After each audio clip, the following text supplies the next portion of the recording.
Hello everyone. आज हम start कर रहे हैं कॉन्टिन्यूटी एंड डिफरेंशियबिलिटी। बहुत ही ज्यादा इजी चैप्टर है ये, टेंशन मत लेना इसकी बिल्कुल भी। जिन जिन बच्चों को टेंशन है इन चैप्टर्स में, कैलकुलस में पूरे, तो ऐसे समझो कि आपकी टेंशन अब मेरी टेंशन होगी। पूरे अच्छे से समझाऊंगा। सबसे पहले हम देखेंगे कॉन्टिन्यूटी के बेसिक्स, फिर उसके क्वेश्चंस करेंगे। उसके बाद फिर डिफरेंशियबिलिटी के बेसिक्स सीखेंगे एंड फिर उसके क्वेश्चंस करेंगे। सबसे पहले टॉपिक डाल लो कॉन्टिन्यूटी।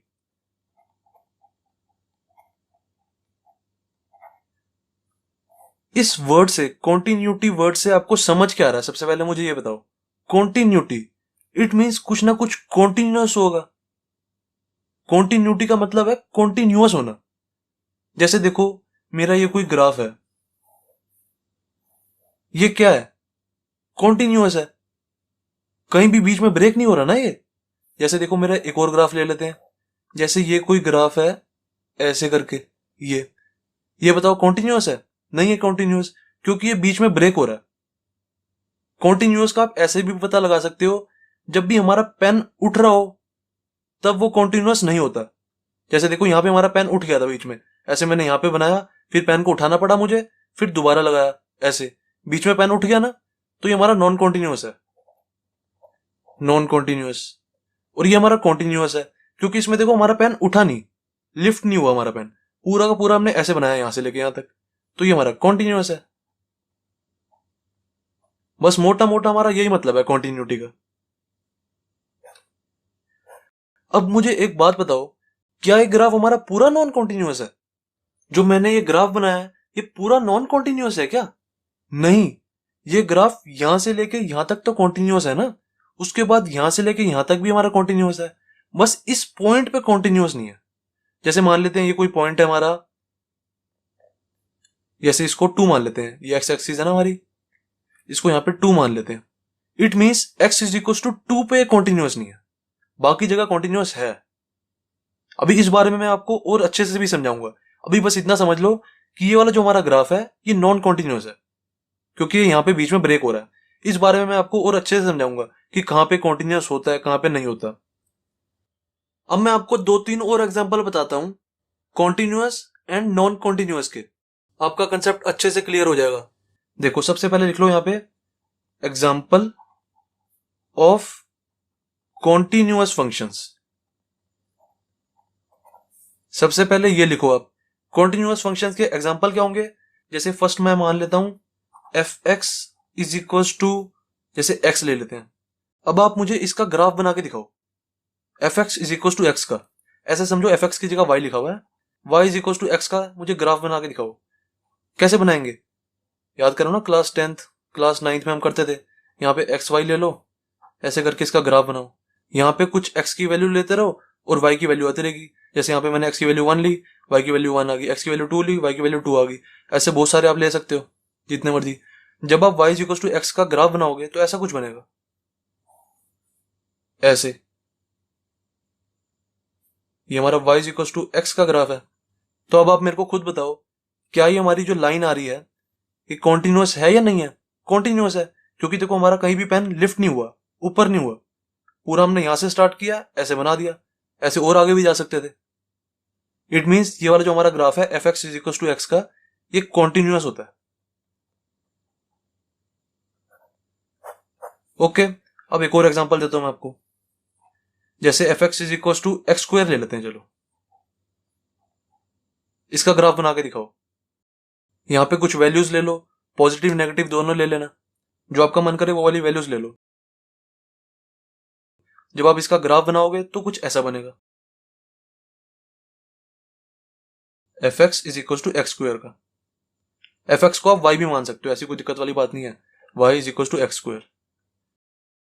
अब कई बच्चे कहेंगे सर आपने y is equal to x square को अपने आप ही ये कैसे बना दिया? क्योंकि गैस हमने क्लास 11th में पढ़ा हुआ है, ये हमारा क्या होता है, पैराबोला की इक्वेशन होती है, पैराबोला की, y is equal to x square.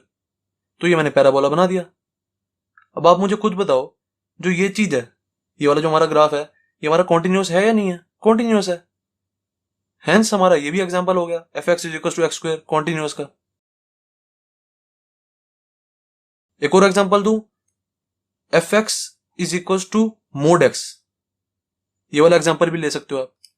दूसरे पेज पे आ जाता हूँ, नीचे जगह नहीं है ना। 2-3 एग्जांपल ही दे रहा हूँ बस, मैं ज्यादा नहीं दूंगा, उसके बाद नॉन कॉन्टिन्यूस पे आएंगे। ये हमारा तीसरा एग्जांपल है कॉन्टिन्यूस का। F x is equal to mod x. अब आप इसमें एक्स एंड वाई की वैल्यूज डालो और निकालो।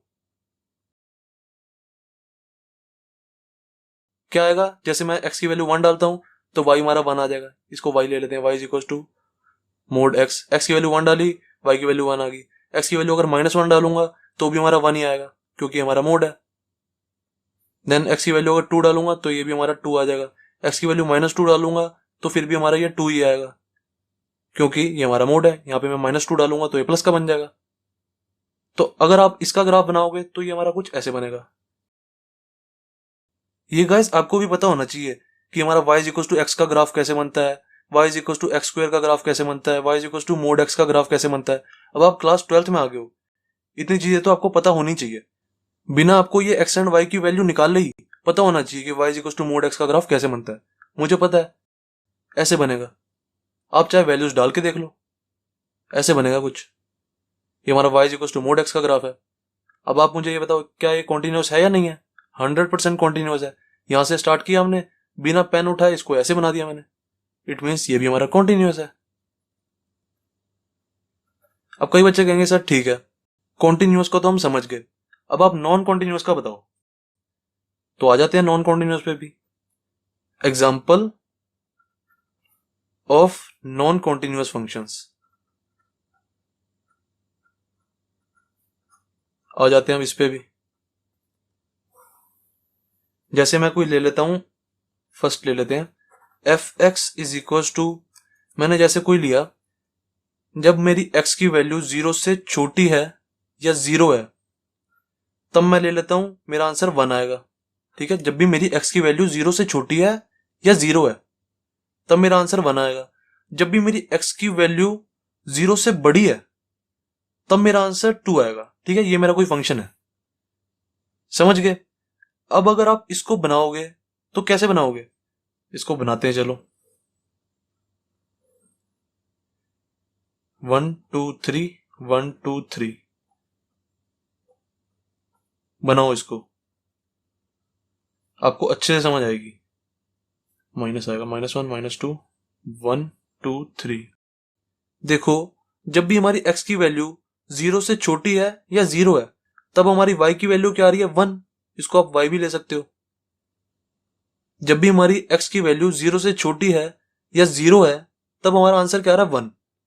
देखो 0 से छोटी कहां होती है हमारी वैल्यू, इस साइड होती है। तो जब भी हमारी 0 से छोटी है या 0 है तब हमारा आंसर 1 आ रहा है। तो हम इसको ऐसे बना देंगे, ये हमारी x की वैल्यू नेगेटिव इस साइड चल रही है ना 0 से, ये हमारा 0 है तो हमारा आंसर 1 आ रहा है। तो मैंने ये 1 पे ऐसे बना दी लाइन, 1 ही आ रही है बार बार।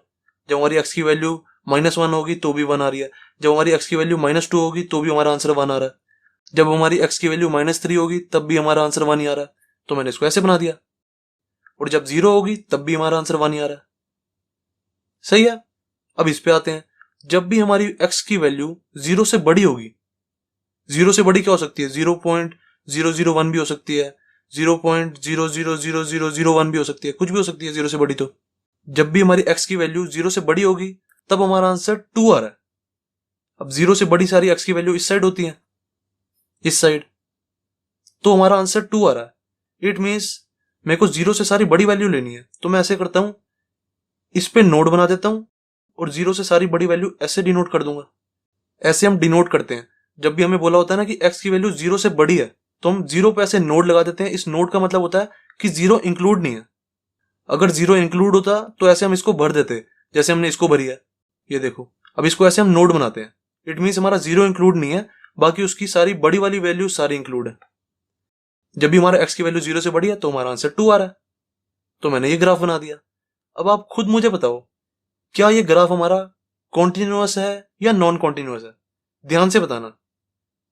मैंने आपको क्या बताया, हमारा पेन लिफ्ट नहीं होना चाहिए। यहां पे देखो हमारा पेन लिफ्ट हो तो रहा, जब मैंने यहां से स्टार्ट किया यहां पे खत्म हो गया, उसके बाद मुझे यहां पे जाना पड़ा, फिर यहां से ऐसे स्टार्ट किया, मेरा पेन लिफ्ट हो गया। ऐसे हुआ, देखो पहले मैं यहां से ऐसे गया यहां तक, फिर मेरा पेन लिफ्ट हुआ, फिर यहां से ऐसे गया। It means non continuous graph है ये। अब ऐसे ही एक और एग्जांपल देखते हैं, आपको और अच्छे से क्लियर होगा। जैसे ले लेते हैं f x is equal to, जब भी हमारी एक्स की वैल्यू 0 से बड़ी होगी तो भी हमारा आंसर 1 है, जब भी हमारी एक्स की वैल्यू 0 से छोटी होगी तब भी हमारा आंसर 1 है, जब हमारी एक्स की वैल्यू 0 होगी तब हमारा आंसर कुछ भी ले लो, यहां पे जैसे 2 ले लेते हैं। ठीक है, ये हमारा कोई फंक्शन है। जब भी हमारी एक्स की वैल्यू 0 से बड़ी होगी तो हमारी वाई की वैल्यू क्या आ रही है, 1। देन जब भी हमारी एक्स की वैल्यू 0 से छोटी होगी तब भी हमारी वाई की वैल्यू क्या आ रही है, 1। जब भी हमारी एक्स की वैल्यू 0 होगी तब हमारी वाई की वैल्यू आ रही है 2। अब इसको बनाओ, इससे आपका कंसेप्ट और क्लियर होगा। 1 2 3 -1 -2 -3 1 2 -1 -2 एक्स एक्सिस वाई एक्सिस। जब भी हमारी एक्स की वैल्यू 0 से बड़ी है तब हमारा आंसर क्या आ रहा है, 1। 0 से बड़ी का क्या मतलब है, इसका मतलब है हम नोड लगाएंगे। इट मीन्स हमारा 0 के इक्वल नहीं है एक्स। अगर यहां पे इक्वल होता तब हम इस नोड को भर देते ऐसे पूरा। अब एक्स की वैल्यू 0 से बड़ी है तो इट मीन्स हमारा आंसर 1 आ रहा, तो हम ऐसे कर देंगे इसको। नोड का यहां मतलब है कि हमारा एक्स इज इक्वल टू 0 पर आंसर 1 नहीं है। जब हमारी एक्स की वैल्यू 0 है तब हमारा आंसर 1 थोड़ा है, तब तो हमारा आंसर कुछ और है। अब इसको देखते हैं, जब भी हमारी एक्स की वैल्यू 0 से छोटी है तब भी हमारा आंसर 1 आ रहा है। 0 से छोटी कहां होगी एक्स की वैल्यू, यहां पे सारी, हमारा आंसर क्या है, 1। तो जब भी हमारी एक्स की वैल्यू 0 से छोटी है तो यहां पे हमारी नोड लग गई और इस साइड हमने ऐसे कर दिया। ये सही है, इतना सबको समझ आ गया। जब भी एक्स की वैल्यू 0 होगी तब कह रहे हैं हमारा आंसर 2 आएगा। जब एक्स की वैल्यू 0 है तो हमारा आंसर ये रहा 2। अब मुझे बताओ, क्या ये लाइन मैं बिना पेन लिफ्ट करे बना सकता हूं? क्या ये लाइन हमारी कॉन्टिन्यूअस है या नहीं है? इट मीन्स मेरा कहने का मतलब है कि हमारा ये फंक्शन कॉन्टिन्यूअस है या नहीं है, ये बताओ मेरे को। अब कैसे पता लगेगा? जो हमारी लाइन है ये क्या आप बिना लिफ्ट करे बना सकते हो? नहीं बना सकते, क्योंकि देखो यहां पे हमारा नोड आ रहा है। इट मीन्स ये वाली जगह फिल नहीं है, तो ये नॉन कॉन्टिन्यूअस है, नॉन कॉन्टिन्यूअस। अब कई खुराफाती बच्चे कहेंगे, जो क्लास में सबसे पीछे बैठे होते हैं ना, वो बच्चे कहेंगे सर मैं तो इसको बना दूंगा बिना लिफ्ट करे, ऐसे बना दूंगा, ऐसे ये और ऐसे मैंने बना दिया। सर बताओ अब तो ये कॉन्टिन्यूअस हो गया, मैंने इसको बिना लिफ्ट करे बना दिया। अरे यार, ये जो है ना, ये जो नोड है, इसका मतलब ही यही है कि हमारी जो ये लाइन है बीच में से ब्रेक हो रही है, इसका मतलब ही यही है। इसका क्या मतलब है? इट मीन्स ब्रेक, हेंस ये हमारा नॉन कॉन्टिन्यूअस हुआ। समझ आ गया ना कॉन्टिन्यूअस एंड नॉन कॉन्टिन्यूअस क्या होते हैं? मैंने आपको पूरे अच्छे से एग्जांपल्स देके बता दिए। अब हमें असली में करने कैसे हैं? असली में हमें ऐसे थोड़ी ना करना है कि हमें कोई फंक्शन दिया होगा f x is equal to x, फिर उसका हम ग्राफ बनाएंगे, फिर जाके हमें पता लगेगा कि वो कॉन्टिन्यूअस है या नहीं है। बेसिकली यहाँ पे तो बहुत इजी फंक्शन दिए थे मैंने, f x is equal to x, f x is equal to x square. जो हमारे क्वेश्चन होते हैं वो आगे जाके इतने ईजी नहीं आते कि उनका ग्राफ हम इतनी इजीली बना पाए। कई बार क्वेश्चंस में ग्राफ बनाने बनाने में ही हमें 8-10 मिनट लग जाते हैं। तो इनको जो हमारा मेनली करने का तरीका है ना, वो है हमारा लिमिट्स का तरीका। लिमिट्स की इंट्रोडक्शन हमने क्लास 11th में पढ़ी हुई है, टेंशन मत लेना, लिमिट्स भी मैं आपको अच्छे से समझाऊंगा। इन क्वेश्चंस को हम लिमिट्स वाले तरीके से करते हैं, बार बार हम ग्राफ बना के नहीं देखेंगे सबका कि कॉन्टिन्यूअस आ रहा है या नहीं आ रहा। लिमिट्स वाले तरीके से हमारा ना सॉल्यूशन बहुत इजी हो जाता है करना। अब लिमिट्स देखते हैं।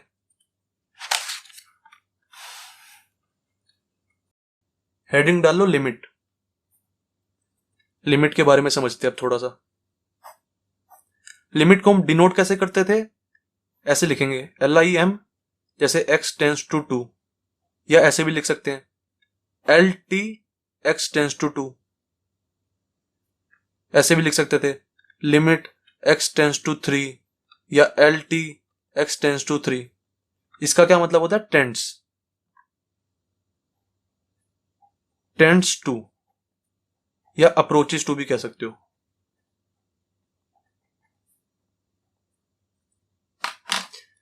x टेंस टू 2 या x टेंस टू 3, इनका मतलब क्या होता है? इनका मतलब कभी भी ये नहीं होता कि x की वैल्यू हमारी 2 है या x की वैल्यू हमारी 3 है। इनका कभी भी ये मतलब नहीं होता। इनका मतलब होता है कि हमारी जो x की वैल्यू है वो 2 के बहुत ज्यादा क्लोज वैल्यू है। टेंस टू का मतलब है वो वैल्यू 2 पे पहुंचने ही वाली है बस। जैसे देखो ये हमारी कोई नंबर लाइन है 1 और ये यहां पे 2 आ गया। अब 2 के बहुत ज्यादा क्लोज वैल्यू क्या होगी, इस साइड से देखो हमारी ये वाली वैल्यू क्या हो जाएगी 1.99999, ये हो सकती है। ये हमारी ये वैल्यू भी हो सकती है, ये वाली 2.00000001। ये दोनों हमारी 2 के बहुत ज्यादा क्लोज वैल्यू है ना। इसका मतलब ये है कि x की वैल्यू हमारी 1.99999 ये हो सकती है, या हमारी x की वैल्यू 2.00000001 ये हो सकती है। या ये भी हो सकती थी कि 2-3 9 कम ले लो, बात तो एक ही है, 1.999 ये ले लेता हूं, ये भी हमारी 2 के बहुत ज्यादा क्लोज वैल्यू है। या ये भी ले सकते थे हम 2.0001, ये भी हमारी 2 के बहुत ज्यादा क्लोज वैल्यू है। वो बात गाइस अलग होती है कि हमारी ये वाली जो वैल्यूज हैं ये 2 के बहुत ज्यादा क्लोज हैं, तो हम इनको 2 ही मान लेते हैं। जैसे देखो ये हमारी 2 के इतने ज्यादा क्लोज वैल्यू है तो हम इसको 2 भी ले सकते हैं। ये हमारी इतनी ज्यादा 2 के क्लोज वैल्यू है, हम इसको भी 2 ले सकते हैं, इसको भी 2 ले सकते हैं, इसको भी 2 ले सकते हैं। ये अलग बात है कि जब हम क्वेश्चन करते हैं तो x की वैल्यू को 2 ही मान लेते हैं। जब हम टेंस लिखते हैं ना इसको 2 ही मान लेते हैं, वो अलग बात है। पर मैंने आपको असली मीनिंग बताया टेंस का मतलब क्या होता है या अप्रोचेस का मतलब क्या होता है। इट मीन्स 2 के बहुत ज्यादा क्लोज वैल्यू, इतनी क्लोज कि 2 पे पहुंचने वाली है वो, हल्का सा उसको इधर उधर कर दोगे ना वो 2 पे पहुंच जाएगी। हमारी लाइफ में क्या होता है गाइस, हम कई जगह ना इज इक्वल्स टू का यूज नहीं कर पाते, इज इक्वल्स टू का यूज नहीं कर पाते। ऐसा क्यों? जैसे देखो मैं आपको एक एग्जांपल देता हूं। ये एग्जांपल मैंने आपको क्लास 11th में भी दिया था। जैसे हमें एक्स स्क्वायर माइनस 4 अपॉन में x माइनस 2 की वैल्यू निकालनी है x इज इक्वल टू 2 पे, at x is equal to 2।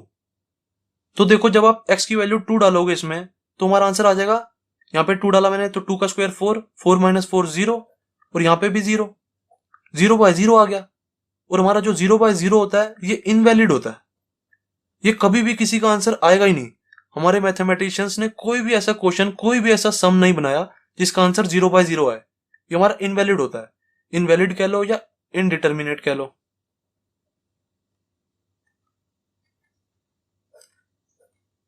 हमारा कोई भी क्वेश्चन ऐसा बना ही नहीं है जिसका आंसर 0 बाय 0 है। इसलिए हम यहाँ पे x इज इक्वल टू 2 का यूज नहीं कर सकते, यहाँ पे हम लिमिट का यूज करते हैं, लिमिट x टेंड्स टू 2। मतलब हम बहुत ज्यादा क्लोज वैल्यू ले लेते हैं 2 की, जैसे 1.999 ले लेंगे या 2.00001 ले लेंगे। इन दोनों वैल्यूज को रख के इस पे आंसर निकाल देते हैं। ये वाला कंसेप्ट मैंने आपको क्लास 11th में पूरे अच्छे से समझाया हुआ है, पूरे बेसिक से। आप क्या करो, नीचे डिस्क्रिप्शन है, ये जो वीडियो देख रहे हो ना उसके नीचे डिस्क्रिप्शन बॉक्स है, वहां पे जाओ, सबसे ऊपर लिंक आ रहा होगा बेसिक्स ऑफ लिमिट, वो वाला लिंक खोल दो, आपको पूरे अच्छे से लिमिट और अच्छे से समझ आ जाएगी। वैसे मैंने आपको यहाँ पे भी अच्छे से समझा दी है, कोई दिक्कत नहीं होगी आपको। पर अगर आपको पूरे बेसिक से अच्छे से समझनी है तो आप वो वाली वीडियो देख लो। उस वीडियो देखने के बाद आपको पता लग जाएगा कि हम इसको आगे सॉल्व कैसे करते हैं। x इज इक्वल टू 2 तो हम रख नहीं सकते, x टेंस टू 2 पे करते हैं, 2 की बहुत ज्यादा क्लोज वैल्यू पे। अब इतना तो हो गया हमारा क्लास 11 तक का कंसेप्ट। अब हम न्यू कंसेप्ट सीखते हैं कि लिमिट का कॉन्टिन्यूटी में यूज कैसे करते हैं। किसी भी फंक्शन को कॉन्टिन्यूअस या डिसकॉन्टिन्यूअस प्रूव करना होता है ना, तो हम लिमिट के कंसेप्ट का यूज करते हैं। सीखते हैं कैसे। जैसे मान लो ये हमारा कोई ग्राफ है, ये मैंने कोई ग्राफ ले लिया, किसी भी फंक्शन का हो सकता है। ये हमारी एक्स एक्सिस हो गई, ये हमारी वाई एक्सिस हो गई। हमें देखना है कि हमारा ये ग्राफ इस पॉइंट पे कॉन्टिन्यूअस है या नहीं है। जैसे मान लेते हैं ये हमारा कोई पॉइंट है 3, x is equal to 3 point है। वैसे तो ये वाला ग्राफ हमारा इस वाले पॉइंट पे भी डिसकॉन्टिन्यूअस है, बस अभी मैं आपको समझाने के लिए ये वाला पॉइंट ले रहा हूं। वैसे ले कोई भी सकते हैं, टेंशन मत लो।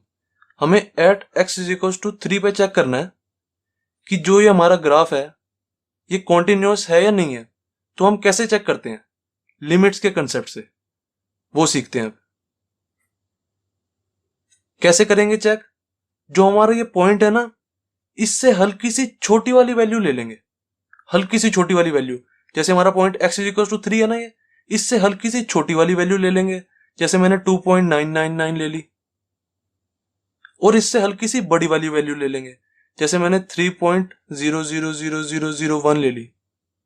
हम 3 पॉइंट्स पे चेक करते हैं। पहले हम इससे हल्की सी छोटी वाली वैल्यू पे चेक करेंगे। जैसे मान लेते हैं ये हमारा कोई फंक्शन है, ये जो हमारा ग्राफ है ना, इसका कोई फंक्शन है f x is equal to कुछ भी ले लो, जैसे यहाँ पे मैंने 2x² प्लस 3x प्लस कुछ भी ले लो, यहाँ पे कोई हमारा ये फंक्शन है। हम इस फंक्शन को चेक करेंगे x इज इक्वल टू 3 पे, 3 से हल्की सी छोटी वाली वैल्यू पे एंड 3 से हल्की सी बड़ी वाली वैल्यू पे। इट मीन्स मैं यहां पे चेक कर रहा हूं, देखो ये हमारा पॉइंट 3 है ना, 3 से हल्की सी छोटी वाली वैल्यू कुछ यहां पे होगी, 3 से हल्की सी बड़ी वाली वैल्यू कुछ यहां पे होगी। यहीं पे तो हमारा कुछ होगा ना 2.99999, और यहां पे हमारा कुछ होगा 3.0001, ये वाला पॉइंट पे। तो हम इस पे चेक करते हैं x इज इक्वल टू 3 पे, 3 से हल्की सी छोटी वाली वैल्यू पे चेक करते हैं एंड 3 से हल्की सी बड़ी वाली वैल्यू पे चेक करते हैं। इन तीनों से इस फंक्शन की वैल्यू निकालते हैं। अगर इन तीनों को डालने पे हमारी फंक्शन की वैल्यू जो है वो सेम आ रही है तो हमारा फंक्शन कॉन्टिन्यूअस होता है। अगर इन तीनों को डालने पे हमारी फंक्शन की वैल्यू सेम नहीं आ रही तो हमारा फंक्शन डिसकॉन्टिन्यूअस होता है। ये वाला कंसेप्ट मैं आपको एक अच्छे से एग्जांपल से समझाता हूं, जो मैंने अभी आपको पीछे भी बताया। मैंने आपको एग्जांपल बताया था f x is equal to, जब हमारी x की वैल्यू 0 से छोटी है या इक्वल है तो हमारा आंसर 1 आता है। जब हमारी x की वैल्यू 0 से बड़ी है तब हमारा आंसर 2 आता है। ये मैंने अभी आपको डिसकॉन्टिन्यूअस का एग्जांपल भी बताया पीछे। तो देखो, अगर मैं इसको करना चाहूं कैसे करूंगा, मैंने ग्राफ इसका कैसे बनाया था, सबसे पहले ग्राफ बना लो 1 2 -1 -2, इसको थोड़ा नीचे ले लेते हैं 1 2 -1 -2। इसका ग्राफ कैसे बनेगा, यहां से ऐसे, और यहां पे हमारी नोड आ जाएगी, क्योंकि 0 से बड़ा है, 0 के इक्वल नहीं है ये, तो यहां पे हमारा नोड आ जाती है। ये हमारा ग्राफ बनेगा इसका। अब देखो, ये तो हो गया ग्राफ वाला तरीका। ग्राफ वाले तरीके से मैंने इसको डिसकॉन्टिन्यूअस बता दिया, क्योंकि हमारा डिसकॉन्टिन्यूअस है, ऐसे और ऐसे जा रहा है।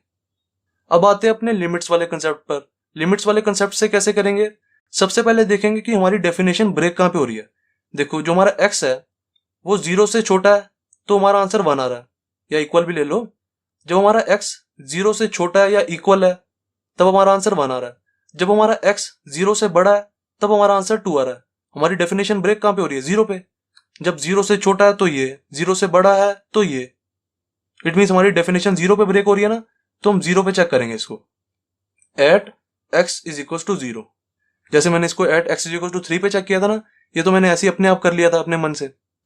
जब भी ऐसे क्वेश्चन होते हैं तो उसमें देखते हैं हमारी डेफिनेशन ब्रेक कहां पे हो रही है। जहां पे ब्रेक हो रही होती है वो वाला पॉइंट ले लेते हैं। अब हमें इसको at x is equal to 0 check करना है। कैसे करेंगे, देखो, सबसे पहले 0 से हल्की सी छोटी वाली वैल्यू पे चेक करेंगे। 0 से हल्की सी छोटी वाली वैल्यू क्या होगी, -0.000001। एक बार हम चेक करेंगे 0 से हल्की सी बड़ी वाली वैल्यू पे। 0 से हल्की सी बड़ी वाली वैल्यू क्या होगी, 0.000001। ये हमारी कोई 0 से हल्की सी बड़ी वाली वैल्यू होगी। और हम 0 पे भी चेक करेंगे, तीनों पे चेक करना होता है। जिस भी पॉइंट पे हमें कह रहे हैं चेक करने के लिए, एक तो उस पे, उससे हल्की सी छोटी वाली वैल्यू पे एंड उससे हल्की सी बड़ी वाली वैल्यू पे। अब ये जो हल्की सी छोटी वाली वैल्यू, ये जो हल्की सी बड़ी वाली वैल्यू होती है, इनको हम कहते क्या है, इनको हम लिमिट वाले तरीके से ऐसे कहते हैं। देखो, इस चीज को अगर मैं लिखूंगा ना तो ऐसे लिखूंगा, लिमिट x टेंड्स टू 0 से हल्का सा छोटा।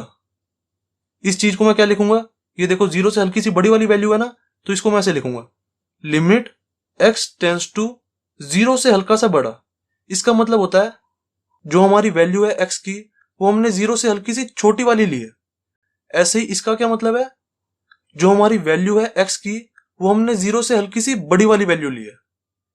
ओके, ये चीज और ये चीज सेम ही होती है, इसलिए हम कभी भी ये चीज नहीं लिखते। लिमिट्स का कंसेप्ट जब हम यूज कर रहे हैं, हम ये वाला यूज करते हैं। इसका मतलब यही होता है, मतलब 0 से हल्की सी छोटी वाली वैल्यू, 0 से हल्की सी बड़ी वाली वैल्यू। हेंस हम इस फंक्शन को इन तीनों पे चेक करेंगे, इस पे और इस पे। जैसे इसको हमने किया था, इस वाली वैल्यू को हम क्या कहेंगे, लिमिट x टेंड्स टू 3 से हल्की सी छोटी। इसको हम क्या कहेंगे, लिमिट x टेंड्स टू 3 से हल्की सी बड़ी।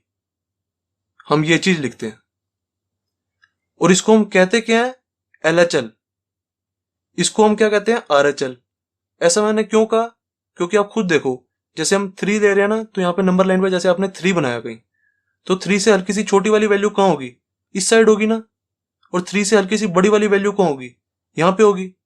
तो देखो ये चीज हमारी LHL है, 3 से हल्की सी छोटी वाली वैल्यू हमारी ये है ना, तो लेफ्ट हैंड साइड वाली LHL होती है। LHL मतलब लेफ्ट हैंड लिमिट, और राइट साइड वाली क्या होती है, राइट हैंड लिमिट, इसलिए हम इसको LHL कहते हैं, इसको RHL। सिमिलरली ये हमारा LHL हो गया, ये हमारा RHL हो गया। पूरे बेसिक से समझा रहा हूं मैं आपको ये। तो देखो अब इन तीनों पे चेक करते हैं इसको। x इज इक्वल टू 0 पे ये जो हमारा फंक्शन है इसकी वैल्यू क्या आती है, x की वैल्यू जब 0 से हल्की सी छोटी होती है तब हमारे फंक्शन की वैल्यू क्या आती है, जब x की वैल्यू 0 से हल्की सी बड़ी होती है तब हमारे फंक्शन की वैल्यू क्या आती है। तीनों पे चेक करेंगे, अगर आंसर सेम आएगा तो हमारा फंक्शन कॉन्टिन्यूअस है, अगर आंसर तीनों का सेम नहीं आता तो हमारा फंक्शन डिसकॉन्टिन्यूअस है। अब इसका आंसर हर हालत में सेम नहीं आएगा, क्योंकि देखो अभी हमने ग्राफ बनाया, ये हमारा डिसकॉन्टिन्यूअस आया था। मैं आपको करके भी दिखाता हूं। देखो सबसे पहले x इज इक्वल टू 0 पे चेक करो हमारे फंक्शन की वैल्यू क्या आ रही है। इट मीन्स f0 हम निकाल रहे हैं। सबसे पहले x की वैल्यू मैंने 0 डाल दी यहाँ पे। जब मेरा x 0 होगा तो हमारा आंसर क्या है, देखो जब भी हमारा x की वैल्यू 0 है तो हमारा आंसर 1 आ रहा है, तो यहाँ पे 1 लिख दो बस। तो हमारा x इज इक्वल टू 0 पे चेक हो गया। अब x की वैल्यू जब 0 से हल्की सी छोटी होती है उस पर चेक करेंगे। इट मीन्स हम ये निकालेंगे, लिमिट x टेंस टू 0 से हल्का सा छोटा fx, इसकी वैल्यू अब हमें निकालनी है। अब आप देखो जब भी हमारी x की वैल्यू 0 से छोटी है तो हमारा आंसर क्या आ रहा है, 1। देखो जब हमारी x की वैल्यू 0 से छोटी है तब हमें fx की वैल्यू निकालनी है ना, हमारा आंसर क्या है, 1। fx इज इक्वल टू 1 है, तो यहाँ पे फिर 1 लिख देंगे हम। अब similarly limit x tends to 0 से हल्की सी बड़ी पे निकालो fx इज इक्वल टू, देखो क्या आएगा, fx की हमें वैल्यू निकालनी है जब हमारा x 0 से हल्का सा बड़ा है। जब हमारा x 0 से बड़ा होता है तो हमारा आंसर क्या आ रहा है, 2, तो इज इक्वल टू 2 लिख दो। अब देखो जो हमारा f0 है, 0 से हल्की सी छोटी वाली वैल्यू है, 0 से हल्की सी बड़ी वाली वैल्यू है, इन तीनों पे हमारा आंसर सेम नहीं आ रहा ना। जब सेम नहीं आता तो हमारा फंक्शन डिसकंटीन्यूअस होता है। यहां पे लिख देंगे, here f0 is equal to limit x tends to 0 से हल्का सा छोटा fx is not equal to limit x tends to 0 से हल्का सा बड़ा fx। Hence, this function is continuous at x is equals to 0। 0 पर ये वाला फंक्शन हमारा डिसकंटीन्यूअस है। यहां पे लिखेंगे hence this function is discontinuous at x is equals to 0। देखो अब मैं आपको बताता हूं कि मैं ऐसा क्यों कह रहा हूं कि ये तीनों सेम होने चाहिए। जिस भी पॉइंट पे हम चेक कर रहे होते हैं, जैसे हम चेक कर रहे हैं, मान लो x इज इक्वल टू कोई भी पॉइंट ले लो, जैसे मैंने यहाँ पे कोई जनरल पॉइंट ले लिया k। जैसे हम x is equal to k पे चेक कर रहे हैं तो हम ऐसा क्यों कहते हैं कि एफ के इज इक्वल टू होना चाहिए limit x tends to k से हल्की सी छोटी वाली value, f x is equal to होना चाहिए limit x tends to k से हल्की सी बड़ी वाली वैल्यू, जैसे हमने यहाँ पे किया था 0 से हल्की सी छोटी वाली वैल्यू, 0 से हल्की सी बड़ी वाली वैल्यू। सिमिलरली यहां पे हमने k ले लिया तो k से हल्की सी छोटी वाली वैल्यू एंड k से हल्की सी बड़ी वाली वैल्यू पे fx निकालेंगे। अब ये तीनों हमारे इक्वल होने चाहिए। मैं ऐसा क्यों कह रहा हूं, देखो अब मैं आपको समझाता हूं। मान लो हमें 0 पे चेक नहीं करना होता ये वाला फंक्शन, मान लो हमें 2 पे चेक करना होता, ठीक है। यहां पे मान लेते हैं ये हमारा 2 है। मान लो हमें x इज इक्वल टू 2 पे चेक करना होता, तो हम कैसे करते, सबसे पहले x इज इक्वल टू 2 पे चेक करेंगे हमारे फंक्शन की वैल्यू क्या आ रही है, फिर 2 से हल्की सी छोटी वाली वैल्यू पे चेक करेंगे, फिर 2 से हल्की सी बड़ी वाली वैल्यू पे चेक करेंगे। अब आप करके देखो, जब आप करके देखोगे ना तो हमारे ये तीनों के आंसर सेम आएंगे। सेम क्यों आएंगे, क्योंकि देखो यहां पे हमारा कॉन्टिन्यूअस है 2 पे, ये हमारा x इज इक्वल टू 2 है ना, तो 2 पे देखो ये हमारा कॉन्टिन्यूअस ही तो है यहाँ पे। इट मीन्स इन तीनों की वैल्यू यहाँ पे सेम आएगी x इज इक्वल टू 2 पे। और 0 पे सेम क्यों नहीं आई थी, क्योंकि 0 पे देखो हमारा टूट रहा था, यहां से यहां तक गई ये हमारा 0 है, फिर यहां से जीरो पे देखो हमारा कुछ भी नहीं था, खाली था, यहाँ पे हमारी वैल्यू टूट गई थी। देखो ये चीज हमारी जीरो थी, ये मैंने आपको ऊपर भी बनाया है, यहाँ पे हमारा ये जीरो था ना, एक्स की वैल्यू यहाँ पे जीरो थी। देखो यहाँ पे चेक करते हैं, यहाँ पे हमारी सेम आएगी। निकालो, सबसे पहले F2 निकालो, क्या आ जाएगा? जब हमारी x की वैल्यू जीरो से बड़ी है तो हमारा आंसर क्या रहा है? 2, तो यहाँ पे हमारा 2 आ जाएगा। ठीक है, अब 2 से हल्की सी छोटी वाली वैल्यू पे निकालो, लिमिट x टेंड्स टू 2 से हल्का सा छोटा, अब fx की वैल्यू निकालो, क्या आएगा? जब भी हमारी 2 से हल्की सी छोटी वाली वैल्यू है, इट मीन्स हमारा देखो 2 होता क्या, 2 से हल्की सी छोटी वाली वैल्यू क्या होगी? 1.999 ऐसी कुछ होगी। तो ये 1.9999 हमारा आएगा कहाँ पे? यहाँ पे। जब हमारी x की वैल्यू जीरो से बड़ी होती है तो हमारा आंसर 2 आता है, तो यहाँ पे भी हमारा 2 आ जाएगा। सिमिलरली यहाँ पे देखो, लिमिट x टेंड्स टू, जब 2 से हल्का सा बड़ा होता है तब हमारा आंसर क्या आएगा fx का? जब 2 से हल्का सा बड़ा है तो भी ऑब्वियसली यहीं पे लाई करेगा। जब भी हमारी x की वैल्यू जीरो से बड़ी होती है तो हमारा आंसर 2 आता है, यहाँ पे भी हमारा 2 आ गया आंसर। 2 से हल्की सी बड़ी वाली वैल्यू क्या होगी, सोचो ना, जैसे मान लो 2.000001, तो 2.00001 हमारा यहीं पे लाई करेगा ना। जब हमारी x की वैल्यू जीरो से बड़ी होती है, इट मीन्स यहाँ पे 2.001 हमारा ये x से बड़ा ही तो होता है, इसलिए हमारा आंसर 2 ही आ जाएगा। इट मीन्स हमारा F2 is equal to this,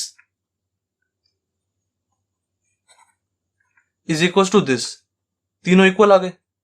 x tends to 2 से हल्का सा बड़ा fx, जब ये तीनों इक्वल आ जाते हैं तो हमारा फंक्शन कॉन्टिन्यूअस होता है। Hence this function is continuous at x is equals to 2. It means हमारा जो ये वाला फंक्शन है fx, ये 2 पे तो कॉन्टिन्यूअस ही था, बस 0 पे डिसकॉन्टिन्यूअस था। ऐसे ये वाला जो हमारा फंक्शन है ये 1 पे भी कॉन्टिन्यूअस होगा, -1 पे भी कॉन्टिन्यूअस होगा, -2 पे भी कॉन्टिन्यूअस होगा। इसलिए मैंने आपको बताया था जो भी हमारे ऐसे फंक्शंस होते हैं ना, उनको सिर्फ और सिर्फ हम जहां पे हमारी डेफिनेशन टूट रही होती है ना, उन्हीं पे चेक करते हैं। बाकी सारी जगह ये फंक्शंस कॉन्टिन्यूअस ही होते हैं। ये मैंने आपको x इज इक्वल टू 2 पे प्रूव भी करा दिया। आप चाहो तो x इज इक्वल टू 3 पे निकाल के देखो, x इज इक्वल टू -1 पे निकाल के देखो, खुद प्रैक्टिस करो, देखना आपके सबके आंसर कॉन्टिन्यूअस ही आएंगे। सिर्फ और सिर्फ x इज इक्वल टू 0 पे डिसकॉन्टिन्यूअस आएगा। ये वाला फॉर्मूला ध्यान रखना, जब भी हमें किसी भी फंक्शन को कॉन्टिन्यूअस या डिसकॉन्टिन्यूअस प्रूव करना होता है ना, तो इस वाले फॉर्मूले की मदद से हम कर देते हैं। जैसे हमें इस पॉइंट पे बताना है कि हमारा फंक्शन कॉन्टिन्यूअस है या नहीं है, तो हम इस पॉइंट पे चेक करेंगे फंक्शन की वैल्यू, इस पॉइंट से हल्की सी छोटी वाली वैल्यू पे चेक करेंगे, इस पॉइंट से हल्की सी बड़ी वाली वैल्यू पे चेक करेंगे। मतलब k पे चेक करेंगे, k से हल्की सी छोटी, k से हल्की सी बड़ी।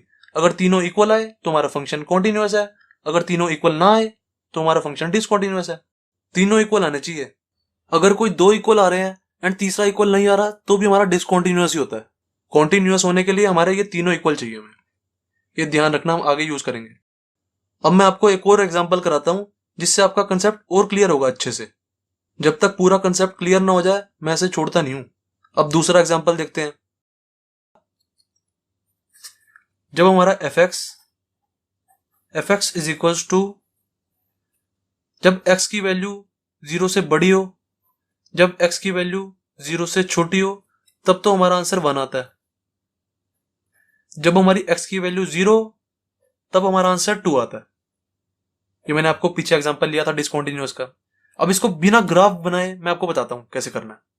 मैंने आपको क्या बताया, सबसे पहले जहां हमारी लिमिट टूट रही है ना, वहां पे देखना है लिमिट हमारी देखो टूट कहां पे रही है। 0 से बड़ी पे हमारा ये वाला आंसर आ रहा है, 0 से छोटी पे हमारा ये वाला आंसर आ रहा है, और 0 पे ये वाला आंसर आ रहा है। इट मीन्स जो हमारी लिमिट है वो 0 पे टूट रही है। बस बात इधर सिर्फ 0 की हो रही है। जब 0 से बड़ी है तो ये वाला आंसर, 0 से छोटी है तो ये वाला आंसर, जब 0 है तो ये वाला आंसर। बात हमारी 0 की हो रही है। इट मीन्स 0 पे हमारी लिमिट टूट रही है, तो 0 पे चेक करेंगे at x is equal to 0 पे। हमें चेक करना है जो हमारा ये फंक्शन है वो कॉन्टिन्यूअस है या नहीं है। चेक करो। अब 0 पे चेक करना है ना, सबसे पहले क्या देखेंगे, 0 से हल्की सी छोटी वाली वैल्यू, 0 से हल्की सी बड़ी वाली वैल्यू, और 0 पे भी चेक करेंगे। It means limit x tends to, जब हमारी x की वैल्यू 0 से हल्की सी छोटी है तब हमें चेक करना है अपने फंक्शन को। फंक्शन को चेक करना होता है ना, तो यहां पे फंक्शन लिख जरूर दिया करो, fx। सिमिलरली ये चीज हमारी इक्वल आना चाहिए जब हमारी x की वैल्यू 0 से हल्की सी बड़ी है। हल्की सी बड़ी वाली वैल्यू को हम कैसे शो करेंगे, लिमिट x टेंस टू 0 से हल्की सी बड़ी, और यहां पे fx आ जाएगा क्योंकि हम fx को चेक करते हैं इसलिए fx आता है। और ये दोनों इक्वल आने चाहिए जब हमारी x की वैल्यू 0 है ना, तब इज इक्वल टू f0 के। मतलब जब हम x की वैल्यू 0 डालेंगे तब ये तीनों इक्वल आ जाने चाहिए। सही है? तो अब इन तीनों को निकाल दो। मतलब टू प्रूव हमारा ये होता है। अगर हमें कॉन्टिन्यूअस प्रूव करना है ना, तो हमारा टू प्रूव ये है, ये ध्यान रख लो। सबसे पहले ये निकालते हैं, left hand limit, limit x tends to 0, जब x की वैल्यू 0 से हल्की सी छोटी होती है, क्या आएगा हमारा आंसर? जब भी हमारी x की वैल्यू 0 से छोटी है तब हमारा क्या आंसर आ रहा है? 1। तो 0 से हल्की सी छोटी वाली वैल्यू पे भी 1 ही आंसर आएगा ऑब्वियसली। तो इज इक्वल टू 1 लिख देंगे हम यहां पे। अब RHL निकाल दो, right hand limit, limit x tends to 0 से हल्की सी बड़ी वाली वैल्यू पे। जब हमारी x की वैल्यू 0 से हल्की सी बड़ी होती है, तो देखो जब हमारी x की वैल्यू 0 से हल्की सी बड़ी है तो हमारा ये वाला चल रहा है ना, x की सारी 0 से बड़ी वाली वैल्यू पे हमारा आंसर 1 आ रहा है। तो 0 से हल्की सी बड़ी वाली वैल्यू पे हमारा आंसर 1 ही तो आएगा। तो यहां पे 1 लिख दो। अब LHL भी निकल गया हमारा, RHL भी निकल गया। अब F0 निकाल देते हैं। F0 इज इक्वल टू क्या आ जाएगा? जब हमारी x की वैल्यू 0 है तो हमारा आंसर क्या आ रहा है? 2।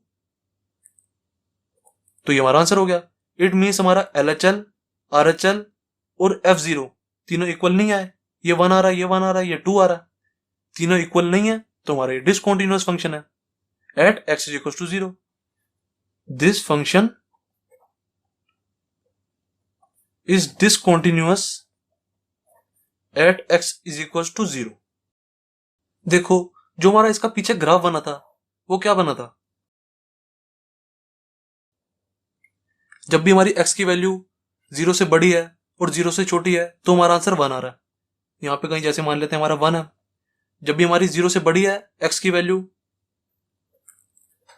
जब भी हमारी x की वैल्यू 0 से बड़ी है और 0 से छोटी है तो हमारा आंसर 1 आ रहा है। इट मीन्स हम इस पे नोड लगा देंगे। 0 से बड़ी वाली वैल्यू सारी ये हो गई, x की सारी 0 से बड़ी वाली वैल्यू यहां पे चलती है, x की सारी 0 से छोटी वाली वैल्यू यहां पे चलती है, तो भी हमारा आंसर 1 आ रहा है। और x इज इक्वल टू 0 पे हमारा आंसर 2 था, ये था। अब इस ग्राफ में देखो, जब हमने x की वैल्यू 0 से हल्की सी छोटी ली, देखो ये हमारा x एक्सिस है। जब हमने 0 से हल्की सी छोटी ली तो हमारा ये वाला ग्राफ चल रहा है। जब हमने 0 से हल्की सी बड़ी ली तो ये वाला ग्राफ चल रहा है, ये वाली लाइन। जब 0 से बड़ी वाली वैल्यू ले रहा हूं तो मेरी ये वाली लाइन चल रही है। जब 0 से हल्की सी छोटी वाली वैल्यू ले रहा हूं तो मेरी ये वाली लाइन चल रही है। जब 0 ले रहा हूं तो मेरा ये आ जाता है। तो डिसकंटीन्यूअस ही हुआ ना ऑब्वियसली। अगर ये वाला पॉइंट मेरा यहां पे आ जाता तब मेरा काम बन जाता। जब मुझे यहाँ पे क्वेश्चन में दिया होता x इक्वल्स टू जब 0 है तब हमारा आंसर 1 होता है, अगर मुझे ये दिया होता तो 1 मेरा कहां आता? यहाँ पे आता। तो इसको मैं पूरा फिल कर देता तो मेरा ये कॉन्टिन्यूअस हो जाता, क्योंकि फिर मेरी लाइन ऐसे स्ट्रेट बन जाती बिना पेन उठाए। That's it. अब देखते हैं अपना next topic, algebra of continuous function. इस अलजेब्रा को देख के घबरा मत जाना, बहुत ही ज्यादा इजी टॉपिक है। बस हमारे 3-4 रूल्स हैं वो हमें समझने होते हैं। स्टार्ट करते हैं। जैसे मान लो हमारे कोई दो फंक्शंस हैं वो कॉन्टिन्यूअस हैं। जैसे मैंने एक फंक्शन ले लिया fx और एक फंक्शन ले लिया gx। ये दोनों फंक्शंस हमारे कॉन्टिन्यूअस फंक्शंस हैं।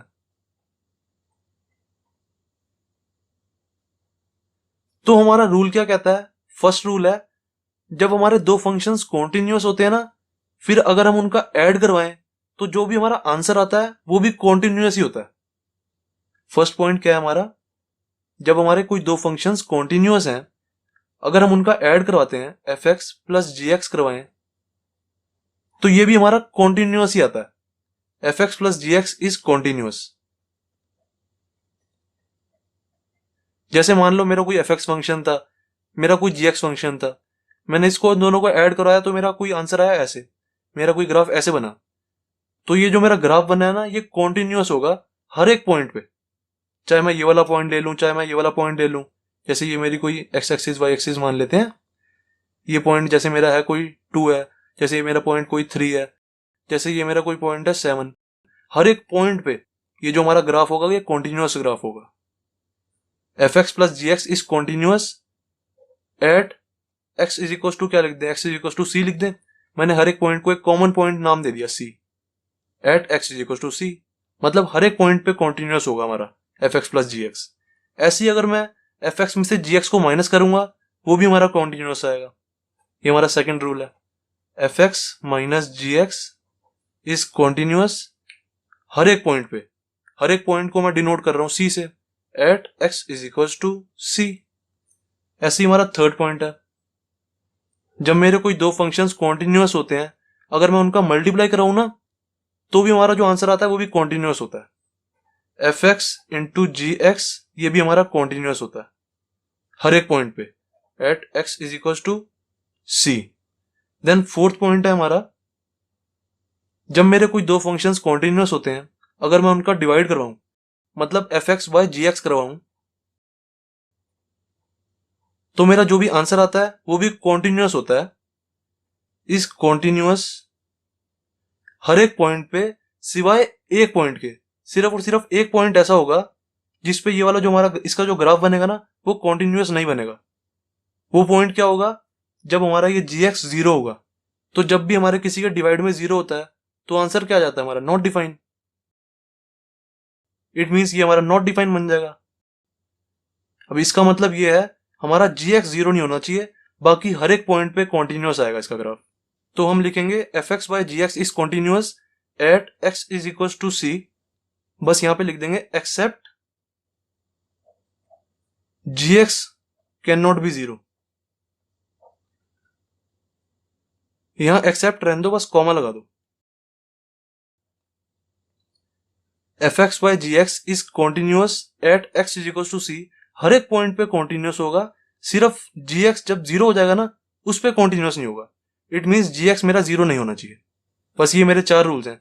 इसको मैं आपको एक एग्जाम्पल से भी समझाता हूँ। जो मेरा ये वाला पॉइंट है ना, फोर्थ पॉइंट, इसको मैं आपको एक एग्जाम्पल से समझाता हूँ, आपको अच्छे से समझ आएगा। जैसे मैं कोई दो कॉन्टिन्यूअस फंक्शन ले लेता हूँ, एफ एक्स ले लेता हूँ मैं, जैसे कोई भी कॉन्टिन्यूअस फंक्शन ले लो, जैसे मैंने साइन एक्स ले लिया। जी एक्स कोई कॉन्टिन्यूअस फंक्शन ले लो, जैसे मैंने कॉस एक्स ले लिया। पूरी दुनिया को पता है जो साइन एक्स होता है और जो कॉस एक्स होता है वो कॉन्टिन्यूअस होता है। देखो ना, हमारा साइन एक्स का ग्राफ कैसे बनता है, कॉन्टिन्यूअस ही तो बनता है। यहां से 0 से स्टार्ट हो जाता है, ऐसे करके ऐसे करके ऐसे बनता रहता है, ऐसे इस साइड भी बनता रहता है। ये हमारा कॉन्टिन्यूअस ग्राफ होता है। सिमिलरली हमारा कॉस एक्स का होता है, कॉस एक्स का 1 से स्टार्ट होता है, ऐसे करके ऐसे इधर भी जाता रहता है। ये हमारा कॉन्टिन्यूअस होते हैं दोनों, साइन एक्स का और कॉस एक्स का। अब इन 4 पॉइंट्स के हिसाब से मेरा कहने का क्या मतलब है, जो हमारा साइन एक्स होगा और जो कॉस एक्स होगा उनका जो एडिशन होगा ना, sine x plus cos x, वो भी हमारा कॉन्टिन्यूअस होगा। It mean sine x plus cos x हमारा कॉन्टिन्यूअस होगा। सिमिलरली यहाँ पे इस कॉन्टिन्यूअस भी लिख दो। देन सेकंड, हर एक पॉइंट पे भी लिख देना, at x is equal to c, मतलब हर एक पॉइंट पे। कोई ऐसा पॉइंट नहीं होगा जिसपे ये नॉन कॉन्टिन्यूअस आ जाए, हर एक पॉइंट पे कॉन्टिन्यूअस आएगा। ऐसे ही sine x minus cos x, ये भी हमारा कॉन्टिन्यूअस होगा हर एक पॉइंट पे। ऐसे ही हमारा sine x into cos x, ये भी हमारा हर एक पॉइंट पे कॉन्टिन्यूअस होगा। अब आती है इसकी बारी, sine x by cos x, ये भी हमारा कॉन्टिन्यूअस होगा। अब कई बच्चे बोलेंगे sir sine x by cos x होता है 10x। कई बच्चे बोलेंगे sir sine x by cos x होता है 10x, और सर 10x का तो जो हमारा ग्राफ होता है वो तो नॉन कॉन्टिन्यूअस होता है। जैसे देखो हमारा 10x का ग्राफ कैसे होता है, दूसरा पेज ले लेता हूं।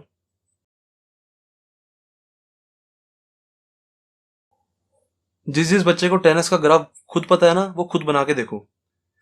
10x का ग्राफ कैसे बनता है हमारा, जैसे हमारा 0 हो गया, ये हमारा π/2 हो गया, ये हमारा पाई हो गया, देन फिर 3π/2 आ जाएगा।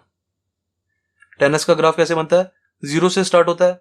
10 की वैल्यू क्या होती है, 10 0 पे क्या होता है, 0 इज इक्वल टू 0। 10 30 पे क्या होता है, 1/√3। देन फिर 1 आ जाता है 30 पे, 1/√3। देन 45 पे 1, देन 60 पे, देन 90 पे, नॉट डिफाइंड, ये चीज सबको पता है। अब आते हैं अपने ग्राफ पे। 0 पे तो हमारा 0 है, देन 30 पे यहाँ पे कुछ 30 डिग्री भी होगा, 30 पे हमारा 1/√3 हो जाता है। देन 45 पे यहाँ पे कहीं 45 होगा, तो 45 पे कहीं हमारा 1 हो जाता है। ऐसे लगा लेते हैं ना, यहाँ पे जैसे मैं 1 ले लेता हूँ, 45 पे हमारा 1 हो जाता है। देन 60 पे हमारा √3 हो जाता है। √3 क्या होता है? 1.73। इट मीन्स कहीं यहाँ पे आएगा 1.73। देन 90 पे हमारा नॉट डिफाइन हो जाता है। 90 ये हमारी 90 वाली लाइन है, 90 पे नॉट डिफाइन हो जाता है। इट मीन्स हमारा 10x का ग्राफ कुछ ना कुछ ऐसे बन रहा है, और 90 पे टच नहीं होगा क्योंकि 90 पे नॉट डिफाइन है। ऐसे ही सिमिलरली थोड़ा ना ये कर्व होता है, मैंने अच्छे से ग्राफ पे नहीं बनाया ना, तो इसलिए आपको कर्व नहीं लग रहा होगा, हल्का सा ऐसे कर्व में होता है ये, ऐसे। सिमिलरली इस साइड भी आ जाता है जब आप नेगेटिव वैल्यूज डालोगे। सिमिलरली हमारा पाई पे भी ऐसे ही बनता है।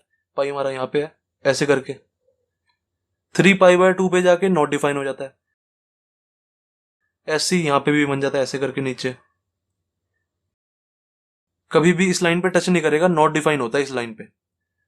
तो अब देखो हमारा ग्राफ कुछ ऐसे बन रहा है, यहाँ पे ऐसे और यहाँ पे ऐसे। कई बच्चे कहेंगे सर ये तो कॉन्टिन्यूअस है ही नहीं, यहाँ पे ये हमारा ऐसे बन रहा है, ऐसे। ये वाली जगह कुछ ऐसे, देखो साफ साफ बना देता हूं, ऐसे और ऐसे, और यहाँ पे भी ऐसे बन रहा है। तो ये दोनों कहीं मिल तो रहे नहीं है। कॉन्टिन्यूअस होने के लिए हमारा पेन उठना नहीं चाहिए ना, हमारा पेन उठ गया। अब कई बच्चे ये कहेंगे, अब मैं ये कहूंगा ये हमारे कॉन्टिन्यूअस है। मैंने आपको बिल्कुल स्टार्टिंग में ही बताया था, मैंने ये चीज आपको स्टार्टिंग में बताई थी कि हमारा यहां से यहां तक तो कॉन्टिन्यूअस है ना, यहां से यहां तक तो कॉन्टिन्यूअस है, बस सिर्फ और सिर्फ इस पॉइंट पे नॉन कॉन्टिन्यूअस है। इट मीन्स हम लिखेंगे जो हमारा tan थीटा है, tan x है, वो कॉन्टिन्यूअस होता है इस पॉइंट से इस पॉइंट तक, बस इस पॉइंट पे कॉन्टिन्यूअस नहीं है, π/2 पे। ऐसे ही 3π/2 पे कॉन्टिन्यूअस नहीं है, यहां से यहां तक तो कॉन्टिन्यूअस है ना। मैंने आपको ये चीज स्टार्टिंग में बताई थी, जब मैंने आपको ऐसे वाला ग्राफ बनवाया था, ऐसे वाला मैंने आपको बताया था यहां से लेके यहां तक कॉन्टिन्यूअस है, यहां से लेके यहां तक कॉन्टिन्यूअस है, बस इस पॉइंट पे कॉन्टिन्यूअस नहीं है। x इज इक्वल टू, जैसे ये वाला पॉइंट 3 ले लेते हैं, x इज इक्वल टू 3 पे कॉन्टिन्यूअस नहीं है। सिमिलरली 10x का ग्राफ है, 10x का ग्राफ हमारा कॉन्टिन्यूअस होता है, और कहां पे कॉन्टिन्यूअस नहीं होता? π/2 पे, 3π/2 पे, 5π/2 पे, 7π/2 पे। जितने भी ऑड मल्टीपल्स ऑफ π/2 होते हैं ना, उस पे बस नॉट डिफाइन हो जाता है। अब π/2 पे, 3π/2 पे वो नॉट डिफाइन हो रहा है, इसमें 10x की थोड़ी ना कोई गलती है। हम यहाँ पे लिख देंगे बस 10x हमारा कॉन्टिन्यूअस है, सिर्फ और सिर्फ π/2, 3π/2, 5π/2 इन पे कॉन्टिन्यूअस नहीं है, इन पे नॉट डिफाइन है। यही चीज मैंने यहाँ पे लिखी थी। यहाँ पे हम क्या लिखेंगे? 10x जो है हमारा is continuous at every point, या लिख लो एट पॉइंट सी। मतलब पॉइंट सी कुछ भी हो सकता है, ये पॉइंट हो सकता है, ये पॉइंट हो सकता है, कोई भी पॉइंट। एट पॉइंट सी 10x हमारा सिर्फ और सिर्फ तब नॉट डिफाइन होगा जब π/2, 3π/2, 5π/2 आ जाएंगे। π/2, 3π/2, 5π/2 को मैं इकट्ठे कैसे लिखता हूं? कलेक्टिवली 2n+1 π/2 ऐसे लिखते हैं हम। n की जगह यहाँ पे कुछ भी डाल दो, 0 डाल देंगे तो π/2 आ जाएगा, 1 डाल देंगे तो 3π/2 आ जाएगा। ठीक है। और अब आप मेरे को एक बात बताओ, जो हमारा tan थीटा है वो किसकी वजह से नॉट डिफाइन हो रहा है? cos थीटा की वजह से। ऑब्वियसली जो हमारा tan थीटा होता है वो sin theta by cos theta होता है। जब हमारा cos थीटा 0 आ रहा है तभी तो ये नॉट डिफाइन हो रहा है, जब भी हमारा cos थीटा 0 आ रहा है। इन सब एंगल्स पे हमारा cos थीटा 0 हो जाता है ना, 2n+1 π/2 पे। cos π/2 भी हमारा 0 होता है, cos 3π/2 भी हमारा 0 होता है, cos 5π/2 भी हमारा 0 होता है। तो जब जब हमारा cos थीटा 0 हो रहा है, हमारा tan थीटा नॉट डिफाइन हो जा रहा है। इसका मतलब है हमारा cos थीटा 0 नहीं होना चाहिए, cos थीटा 0 नहीं होना चाहिए। जैसे ही हमारा cos थीटा 0 होगा वैसे ही हमारा tan x का ग्राफ नॉट डिफाइन हो जाएगा। तो मैंने आपको ये चीज समझा दिया कि हमारा gx नॉट इक्वल टू 0 क्यों होना चाहिए। यहाँ पे देखो हमारा gx क्या था? cos theta. यही चीज मैंने यहाँ पे लिखी है, gx can not be 0, cos theta can not be 0। ये मैंने आपको अब पूरे अच्छे से समझा दिया, इससे ज्यादा डीप में कोई नहीं समझाएगा, मेरी गारंटी है। sin x by cos x is equal to tan x होता है is continuous at x is equal to c, और हमारा cos थीटा जो cos x है कैन नॉट बी 0। और हमारा cos x 0 होता कब है? जब हमारी x की वैल्यू 2n+1 π/2 होती है। एन की वैल्यू यहाँ पे आप कुछ भी डाल सकते हो, 0 1 2 3 4। जब भी हमारी एक्स की वैल्यू 2n+1 π/2 होगी, हमारा cos थीटा 0 हो जाएगा। इट मीन्स हमारी एक्स की वैल्यू कभी भी 2n+1 π/2 भी नहीं होनी चाहिए। आप ये लिख दो चाहे ये लिख दो, दोनों लिख दोगे तो ज्यादा अच्छी बात है, वरना ये लिख दोगे तो काम चल जाएगा उससे। ये जो मैंने आपको इतना डीप में समझाया ना 10x के बारे में, ये हमारा एग्जाम्पल 18 है, तभी मैंने आपको इसको इतना डीप में समझाया था। हमारा एग्जाम्पल 18 भी कंप्लीट हो गया इस हिसाब से।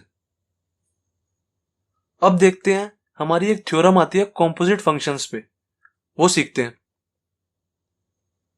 हमारी एक थ्योरम है कॉम्पोजिट फंक्शंस पे। कॉम्पोजिट फंक्शंस क्या होते हैं वो भी बताऊंगा मैं आपको। कॉम्पोजिट फंक्शंस होते हैं फंक्शन का फंक्शन, फंक्शन के फंक्शन को हमने नाम दिया हुआ है कॉम्पोजिट फंक्शन। जैसे मान लो हमारा कोई फंक्शन है fx, मान लो हमारा कोई फंक्शन है gx, ठीक है। अब मुझे gx का फंक्शन बनाना है। जैसे हमारा कोई ये gx फंक्शन है, इसका मुझे फंक्शन बनाना है, तो मैं क्या करूंगा, इसके बाद f लगा दूंगा, फंक्शन का फंक्शन। ये हमारा कोई फंक्शन है, ये हमारा कोई फंक्शन है, मैंने फंक्शन का फंक्शन बना दिया। जैसे देखो ना, हमारे पापा होते हैं, पापा के पापा को हम क्या कहते हैं, दादाजी, इनको हमने नाम दिया हुआ है दादाजी। ऐसे ही जो हमारे फंक्शन होते हैं, फंक्शन का फंक्शन, इनको हमने नाम दे दिया है कॉम्पोजिट फंक्शन। फंक्शन का फंक्शन, ये हमारा फंक्शन था, इसका भी हमने फंक्शन बना दिया, तो ये हमारा कॉम्पोजिट फंक्शन बन गया। देखो अभी आपको और अच्छे से समझ आएगी, टेंशन मत लो। जैसे देखो, मैं fx को ले लेता हूं, कुछ भी ले लेता हूं, जैसे 2x² ले लेता हूं, और gx को ले लेता हूं, जैसे sin x ले लेता हूं। अब देखो, अगर मुझे f ऑफ gx निकालना हो, याद करो, जैसे मुझे fx is equal to 2x² दिया हुआ है और मुझे f1 निकालना है, तो मैं कैसे निकालता था, x की जगह 1 डाल दूंगा, x की जगह 1 डालूंगा तो मेरा f1 निकल जाएगा। क्या आ जाएगा, f1 is equal to 2 into 1 का square is equal to 2। Similarly अगर मुझे f2 निकालना हो तो मैं कैसे निकालूंगा, इस वाले x की जगह 2 डाल दूंगा दोनों जगह, तो मेरा f2 भी निकल जाएगा। f2 is equal to 2 into 2 का स्क्वायर इज इक्वल टू 8 आ जाएगा। सिमिलरली अब मुझे यहाँ पे x की जगह gx दिया हुआ है, इस वाले x की जगह gx दिया हुआ है, तो इस वाले x की जगह, इस वाले x की जगह मैं gx डाल दूंगा। ऐसे करूंगा, देखो मुझे fx is equal to 2x² दिया हुआ है, अब इस वाले x की जगह मैंने gx डाला है, तो इस वाले x की जगह भी gx डाल दूंगा, is equal to 2 into gx का स्क्वायर, ऐसे हो जाएगा। अब gx की मुझे वैल्यू पता है sin x, यहाँ पे डाल देंगे 2 इंटू sin x का square is equal to 2 sin square x, ये आ जाएगा मेरा। तो जो ये मेरा आया है ना, ये मेरा कॉम्पोजिट फंक्शन है, क्योंकि देखो मेरा fx क्या था 2x², gx क्या था sin x। अब मैंने ये वाला जो gx है ना, ये x की जगह डाल दिया, जो मेरा ये फंक्शन था ना, इस वाले फंक्शन में मैंने ये वाला फंक्शन डाल दिया, इस वाले फंक्शन में जो मेरा x था उसकी जगह मैंने ये डाल दिया, फंक्शन का फंक्शन बना दिया मैंने। तो फंक्शन के फंक्शन को हम क्या कहते हैं, कॉम्पोजिट फंक्शन। ये मेरा कॉम्पोजिट फंक्शन है। हमारी थ्योरम कहती है, अगर हमें कोई दो फंक्शन कॉन्टिन्यूअस दिए हुए हैं तो उनके फंक्शन का जो फंक्शन है ना, वो भी कॉन्टिन्यूअस ही आता है। जैसे हमारा ये कोई फंक्शन है, ये कॉन्टिन्यूअस है, जैसे हमारा ये कोई फंक्शन है, ये भी कॉन्टिन्यूअस है, तो इनके फंक्शन का जो फंक्शन होगा ना, ये चीज, ये भी हमारा कॉन्टिन्यूअस ही आएगा। ये शायद आपकी बुक में थ्योरम 2 या थ्योरम 3 है, देख लेना। बुक में इन्होंने इस चीज को फॉग और गॉफ करके लिखा हुआ है। इस चीज को फॉग लिखा हुआ है और गॉफ भी लिख सकते हैं। मैं आपको समझाता हूं ये क्या होता है। फॉग का मतलब है f ऑफ gx, इस चीज को इन्होंने फॉग लिखा हुआ है, f of gx, f of gx, इसकी ये शॉर्ट फॉर्म में लिखा हुआ है इन्होंने। देखो ये क्या है हमारा f1, f ऑफ 1 है ना, ये जब हम x की जगह 1 डाल देते हैं ना, तो इसको हम ऐसे पढ़ते हैं f ऑफ 1। ये क्या है हमारा f ऑफ 2, ऐसे ही हमारा ये क्या है f ऑफ gx, इसको हमने शॉर्ट फॉर्म में लिखा हुआ है फॉग। ऐसे भी लिख सकते हैं f o g x, f of gx। ऐसे ही हम गॉफ भी लिख सकते थे। गॉफ का क्या मतलब है, g ऑफ fx।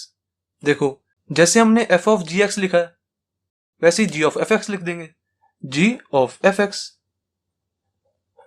ये हमारा गॉफ हो गया, इस चीज को हम गॉफ कहते हैं। अब g ऑफ fx किससे लिखेंगे, मैं आपको इसके हिसाब से बताता हूं। देखो जी एक्स क्या है मेरा, साइन एक्स। एफ एक्स क्या है हमारा, 2x²। तो जी ऑफ एफ एक्स क्या हो जाएगा, मैं क्या कर रहा हूं, जी के इधर डोमेन में एफ एक्स डाल रहा हूं। एफ एक्स की वैल्यू क्या है, 2x। देखो मेरा जी एक्स क्या है, साइन एक्स। अब इस x की जगह मैं एफ एक्स डाल रहा हूं। अब इस x की जगह मैंने एफ एक्स डाल दिया, तो इस वाले x की जगह भी तो एफ एक्स डालूंगा ना। यही वाला process, same to same. G x की वैल्यू है हमारी g x is equal to sine x. X की जगह मैंने एफ एक्स डाल दिया, तो साइन में जो x है हमारा, इसकी जगह भी तो एफ एक्स डालूंगा ना, साइन ऑफ एफ एक्स। ये लिख दिया मैंने। अब इस एफ एक्स की वैल्यू डाल दो, 2x। G of 2x is equal to क्या हो जाएगा, sign of 2x। That's it.